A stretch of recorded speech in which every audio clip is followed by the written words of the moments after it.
dosa kesalahan kami di dalam Yesus Tuhan yang hidup. Amin.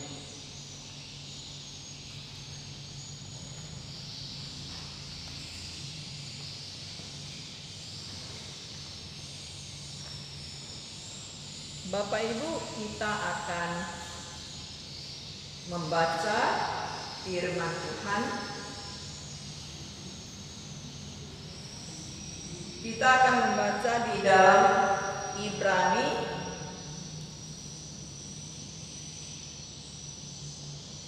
Ibrani pasal 6 ayat 1. Mari kita baca bersama. Ibrani 6 ayat 1. Sebab itu marilah kita tinggalkan asas-asas pertama dari ajaran tentang Kristus dan beralih kepada perkembangannya yang penuh.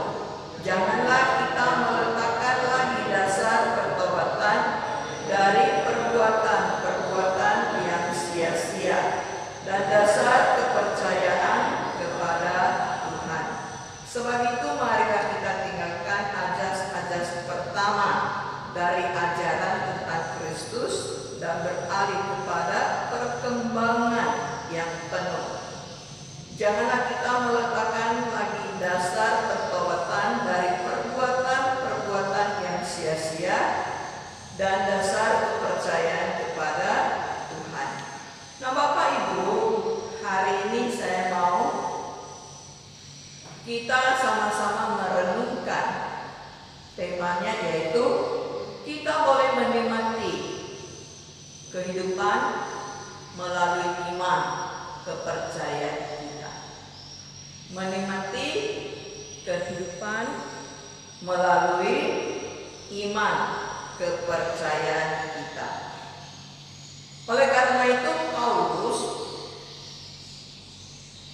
dia selalu mendorong kita sebagai orang yang sudah diberkati, kita hidupnya harus ada satu perubahan, harus satu kemajuan. Nah, Ibrani mengatakan kepada kita, sebab itu marilah kita tinggalkan ajas-ajas pertama dari ajaran tentang Kristus dan beralih kepada perkembangan yang penuh. Janganlah kita meletakkan lagi dasar pertobatan dari perbuatan-perbuatan yang sia-sia dan dasar kepercayaan pada Tuhan. Sebagai orang percaya, dalam kehidupan kita tidak boleh dan jangan hanya ada permulaan, ya, jangan hanya ada permulaan pengetahuan di dalam iman kepercayaan, atau jangan kita hanya mempunyai ritual, ya, keagamaan saja, lalu kita sudah merasa puas. Banyak orang yang percaya, mereka berpikir bahwa yang penting hari Minggu saya ke gereja, yang penting orang tahu saya orang Kristen, yang penting saya tidak pergi sembahyang, dan dia merasa sampai situ dia sudah cukup, dia sudah puas. Namun Petrus juga mengatakan kepada kita bahwa sebagai orang percaya, dari permulaan kita percaya, kita seperti seorang bayi yang baru dilahirkan. Dan sebagai bayi yang dilahirkan itu, kalau normal, bayi itu harus bisa semakin besar, bertumbuh, ya. Sebagai orang tua, kita tahu bahwa kalau kita mempunyai anak dan anak kita tidak bisa besar, 1 tahun dia tetap tetap berbaring, 5 tahun dia tetap berbaring, nggak bisa ngomong, nggak bisa makan sendiri, itu satu kewalahan bagi kita. Tetapi secara normal kita akan melihat perkembangan bayi itu, ya. Bulan pertama begini, nanti bulan ketiga sudah begini, nanti bulan 5 sudah begini. Nah, itu bisa dilihat dari perkembangan tubuhnya. Maka sebagai orang percaya, kita juga harus bisa bertumbuh menjadi lebih dewasa. Bapak Ibu, kita harus menjadi lebih dewasa dari 2 segi. Segi pertama, dari pikiran kita atau ideologi kita. Sebagai orang percaya, kalau ia tidak sungguh-sungguh mempelajari, mengejar pengenalan akan kebenaran Tuhan, ia tidak mungkin bisa seperti Paulus yang berkata. Paulus berkata apa?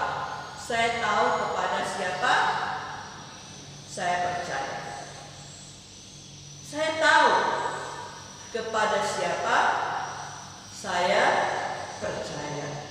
Kasihan hari ini masih banyak anak-anak Tuhan, orang-orang mengaku saya percaya, tapi sebenarnya kepada siapa dia percaya, dia masih kurang begitu pasti, ya. Jadi harus kita tahu kepada siapa kita percaya. Itu kata Paulus. Nah, kalau mau tahu kepada siapa kita percaya, tidak tahu bahwa itu tidak bisa tiba-tiba, ya. Itu harus kita berusaha, kita belajar.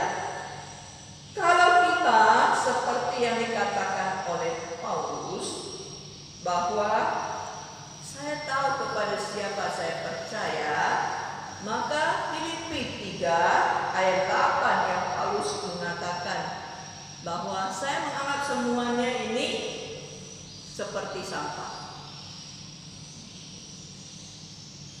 Baru sesudah dia tahu kepada siapa dia percaya, dia akan bisa menganggap, melihat semua yang ada di bumi ini bagi dia tidak berharga. Karena satu yang lebih berharga yang sudah dia peroleh, yaitu ia memperoleh Kristus. Nah, ini satu kemajuan sebagai orang-orang percaya. Oleh karena itu, pengetahuan tentang ajas kepercayaan kita itu sangat penting. Bapak Ibu, jangan kita hanya terbatas Tuhan ciptakan langit dan bumi hari pertama ini sampai hari ke-6 ini. Jangan hanya kita terbatas pada bahwa pada zaman Nuh Tuhan memusnahkan dengan air. Jangan hanya terbatas dengan Tuhan Yesus datang dan akhirnya dia mati bagi kita. Mengenal, sungguh-sungguh mengetahui, belajar pengetahuan tentang apa yang sudah kita percaya itu sangat penting. Karena kalau seseorang dia tidak sungguh-sungguh tahu kepada siapa dia percaya, atau dia tidak sungguh-sungguh mengerti ajas kepercayaannya, maka dia gampang sekali diombang-ambingkan oleh ajaran ajaran sesat. Dia tidak melalui pemikiran karena dia tidak tahu. Yang ada dia hanya ikut. Kalau orang mengatakan begini, dia begini. Kalau orang mengatakan begini, dia begini. Jadi dengan demikian maka selalu kita melihat kenapa begitu banyak ajaran sesat. Karena mereka yang sudah disesatkan tapi mereka sendiri tidak tahu. Bahkan mereka merasa mereka yang paling benar, tapi mereka tidak pernah mempelajari apa yang sebenarnya diajarkan di dalam firman Tuhan. Ada seorang ibu, dia pernah bersaksi demikian. Dia mengatakan suatu hari saya ke pasar dan saya hilang uang 50.000. Ya, saya ke pasar, saya hilang uang 50.000. Maka hati saya sangat susah. Karena 50.000 itu bisa beli banyak hal. Tetapi saya berdoa karena Alkitab mengatakan mintalah, pasti kamu mendapat. Ini kata Yesus loh. Maka saya berdoa. Sesudah saya berdoa, puji Tuhan, saya ke pasar lagi. Saya dapat 100.000 loh. Bapak Ibu, iman kepercayaan yang demikian adalah iman kepercayaan yang salah. Tuhan tidak pernah menjanjikan hal-hal yang demikian kepada kita. Lalu kita juga jangan berpikir bahwa kalau saya berdoa Tuhan pasti menjawab. Pernah ada satu teman kita yang ada di distrik 4 ini yang sangat aktif tapi sudah pulang ke kampung Bapak. Dia juga sudah lama sakit, ya. Nah, suatu hari anak dari teman yang sakit ini 8-9 tahun, sangat lucu, ya. Anak itu sangat lucu, sangat aktif. Lalu orang tuanya mengatakan, doakanlah Om supaya Om bisa sembuh. Lalu dia berdoa, Tuhan Yesus tolonglah Om, dia sangat aktif supaya dia bisa sembuh. Dan kita tahu bahwa kalau orang yang berpenyakit ini kadang-kadang bisa baik, kadang-kadang bisa down, ya. Sesudah didoa, nggak lama dia semakin pulih. Wah, senang sekali. Waktu saya ke Medan, anak itu bilang sama saya, Kosu, dia kasih saya lihat videonya karena waktu berdoa di video. Kosu, saya doakan Om dan Tuhan sudah sembuhkan loh. Wah, saya mendengar itu, saya bilang sama orang tuanya, bahaya loh. Tanamkan satu pengetahuan yang tidak benar. Karena apa? Memang Tuhan mempunyai mujizat. Memang Tuhan bisa menyembuhkan. Tetapi tidak semua yang sakit disembuhkan. Seandainya anak ini berdoa dan mengatakan bahwa Tuhan mendengar doa saya dan Tuhan Maha Kuasa loh sembuhkan Om. Seandainya Yesus bisa, Om ini meninggal. Anak ini pasti dia akan mengatakan, loh tapi Tuhan itu Maha besar, Maha baik. Maka Bapak Ibu tolong, khususnya ajar ke anak kecil, ya, sekolah minggu remaja, anak-anak kita harus kasih mereka satu pengenalan kebenaran yang benar. Tuhan kuasa, Dia bisa sembuh penyakit apapun. Sudah mati pun bisa bangkit, tapi tidak semuanya, tidak semua orang. Setelah kita berdoa, kita serahkan kepada Tuhan, dan Tuhan Dia mempunyai rencana tersendiri. Nah, ini satu hal yang sangat penting. Jadi pikiran kita harus semakin dewasa di dalam pengenalan iman kepercayaan kita. Maka penulis Ibrani mengatakan kita harus tinggalkan ajas-ajas pertama, ajaran tentang Kristus. Artinya jangan berhenti hanya di situ saja, harus maju. Ya, harus maju. Yang kedua, kita harus dewasa di dalam karakter atau moral kita.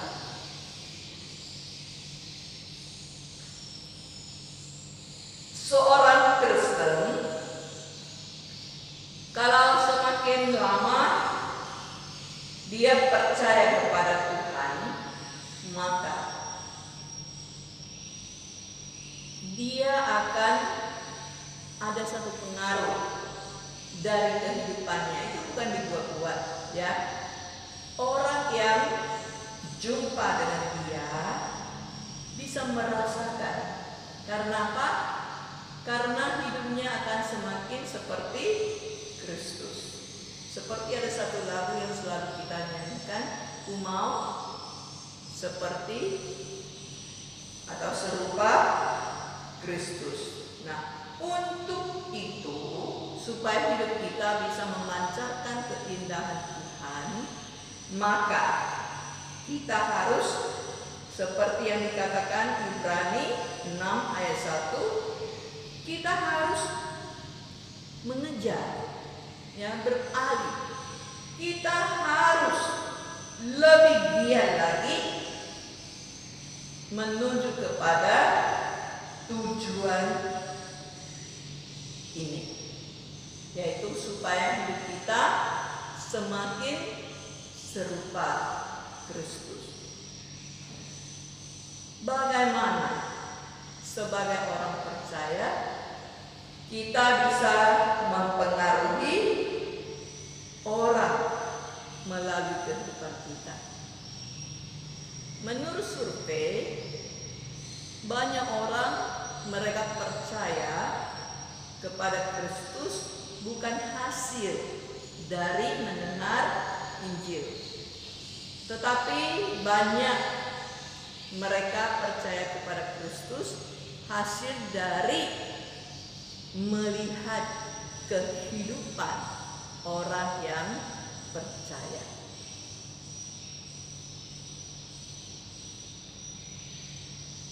Oleh karena itu, mari kita hidup dan hidup kita memancarkan seperti Kristus. Nah, bagaimana supaya kita bisa mencapai hal ini? Ada 3 hal yang mau saya bagikan. Yang pertama, serahkan setiap hari, ya, serahkan permulaan setiap hari baru kepada Tuhan. Yang kedua, pada waktu kita mengambil keputusan apapun, kita harus tanya kepada kehendak Tuhan. Dan yang ketiga, kita harus berani menghadapi tantangan kesulitan ini. 3 hal ini menjadi lebih dewasa. Nah, yang pertama, serahkan setiap permulaan hari kepada Tuhan. Serahkan permulaan hari kepada Tuhan. Ibrani mengatakan kita meninggalkan ajas pertama dari ajaran tentang Kristus. Ini bukan berarti bahwa permulaan itu tidak penting. Kita tahu bahwa kalau tidak ada mulai, kalau tidak ada permulaan, tidak mungkin ada seterusnya. Tetapi Ibrani mengatakan demikian, melainkan dia mengatakan kita harus maju, ya. Sehingga di dalam moral, karakter, sikap kita akan semakin menyerupai Kristus. Nah, kalau mau mencapai sampai tahap yang demikian, itu harus dimulai dari setiap permulaan hari. Apa artinya permulaan hari? Artinya seperti Tuhan Yesus di dalam Markus 1 ayat 35 mengatakan, sebelum masih subuh, ya, hari masih subuh, Tuhan Yesus sudah pergi berdoa.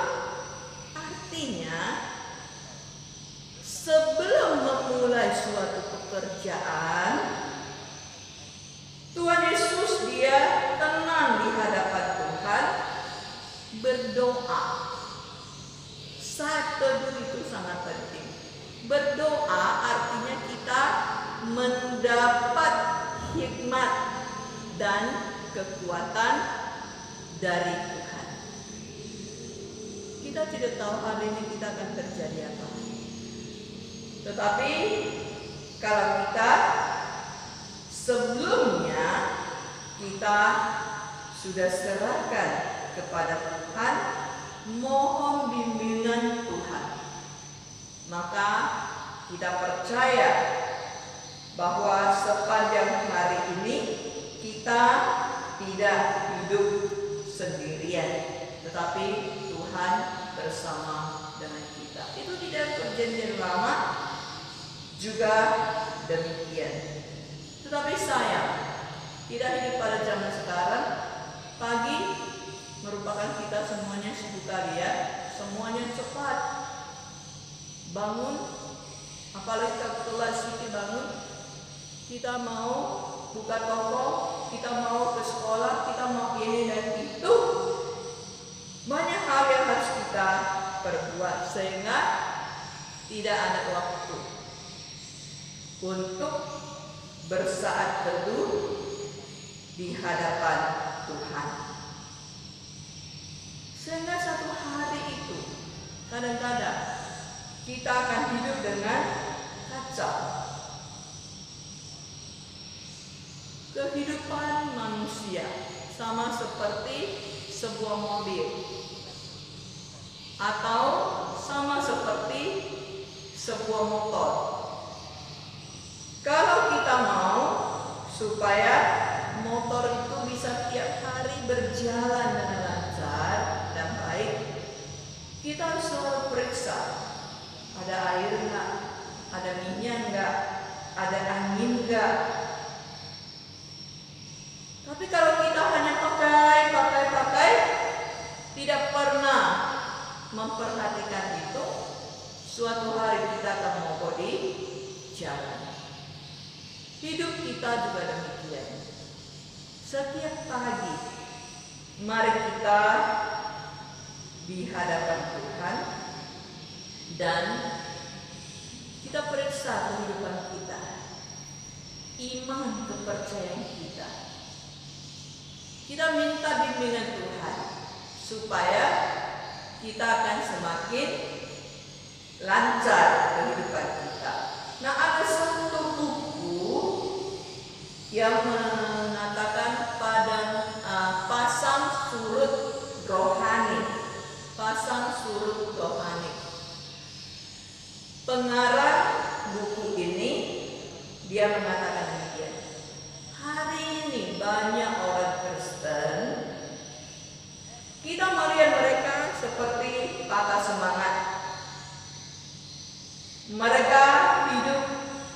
cemas, kesal. Mereka gelisah dan tidak ada sukacita. Sehingga kerohanian mereka selalu pasang sudut, ya, selalu mereka hidup di dalam kegelisahan, tidak ada sukacita. Orang melihat kita tidak melihat ada sukacita. Itu sebabnya kata pengarang ini, karena orang Kristen itu tidak berdoa, tidak membaca firman Tuhan, tidak mengambil kekuatan dari Tuhan. Oleh karena itu dia tidak ada kekuatan untuk melakukan dan berbuat. Oleh karena itu Bapak Ibu, hari permulaan setiap hari, mari kita datang dulu ke hadapan Tuhan. Yang kedua, semua hal kita harus tanya kehendak Tuhan. Karena setiap hari kita menghadapi pilihan. Mulai pagi kita sudah memilih mau pakai baju apa, sarapan apa.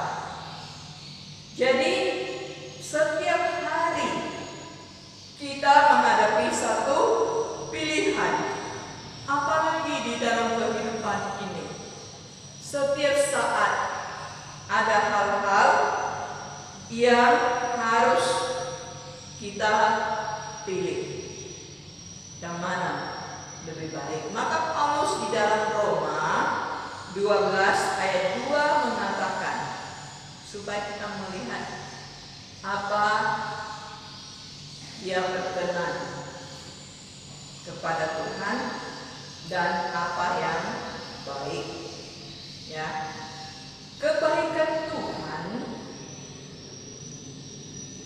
apa yang Tuhan senang, itu sangat penting bagi kita. Kita tahu bahwa Tuhan tidak suka kita melakukan hal-hal yang menyimpang dari kebenarannya. Maka Paulus mengatakan kepada kita supaya kita selalu dengan mata tertuju kepada Kristus. Mata tertuju kepada Kristus. Artinya dengan pandangan Tuhan melihat kehidupan kita ini. Kita teringat di perjanjian lama Abraham dengan keponakannya Lot. Pada saat mereka mau berpisah, kita melihat bahwa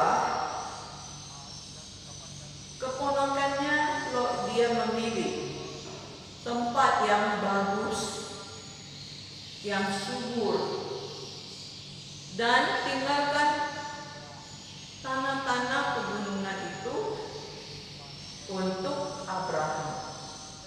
Selaku manusia, kita merasa itu satu kerugian. Abraham yang membawa Lot keluar dari kampung halaman, tetapi kok sampai hati dia buat begitu kepada pamannya, seperti Abraham dirugikan. Tetapi sebenarnya sesudah itu Tuhan berkata kepada Abraham supaya dia naik ke bukit, matamu melihat keliling. Di mana yang kamu bisa lihat, itu akan menjadi milikmu dan keturunan. Kalau Abraham saat itu tidak taat kepada kehendak Tuhan dan dia mau sendiri yang menentukan pilihan, maka akibatnya akan seperti Lot, ya. Lot yang akhirnya begitu susah. Dan yang ketiga, kita harus berani menerima tantangan kesulitan. Dalam kehidupan orang percaya, saya selalu katakan jangan ada istilah bahwa siap. Banyak orang mengasiakan ya saya ya. Nah, sebagai anak Tuhan, kita harus percaya apapun datang ke dalam hidup kita ini pasti menurut orang satu kerugian, satu tidak baik, tetapi Tuhan mempunyai maksud yang baik. Kita tahu bahwa satu berkat yang paling besar yang Tuhan berikan kepada kita, yaitu Dia memberikan anaknya yang tunggal kepada kita. Jadi jangan kita pikirnya kalau berkat itu adalah usahanya berhasil ya, mendapat keuntungan banyak.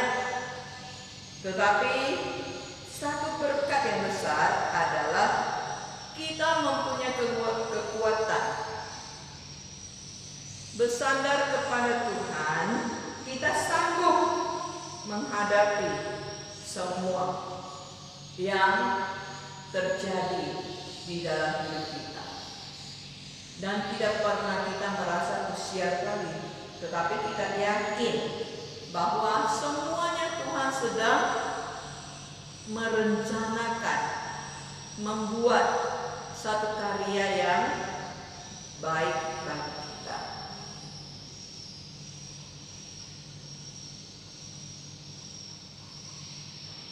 Orang Barat mengatakan kalau Tuhan tutup satu pintu, Dia pasti buka satu pintu lagi. Jadi tidak ada jalan buntu. Orang Tionghoa juga mengatakan, ya, tidak ada jalan buntu bagi orang yang percaya kepada Tuhan. Nah, oleh karena itu Bapak Ibu, kiranya Tuhan menolong kita supaya kita tetap berani dan serahkan kehidupan kita kepada Tuhan, biar Dia yang menolong kita untuk menentu pemilihan dalam hidup ini, dan biarlah Dia yang menolong kita untuk menghadapi semua kesulitan. Saya yakin dengan demikian maka kita akan bisa semakin maju, semakin meninggalkan ajas kepercayaan yang mula dan menuju kepada kesempurnaan Kristus. Mari kita berdoa.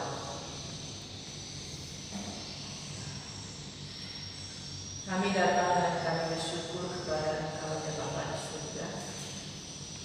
Tolong kami dan berkati kami supaya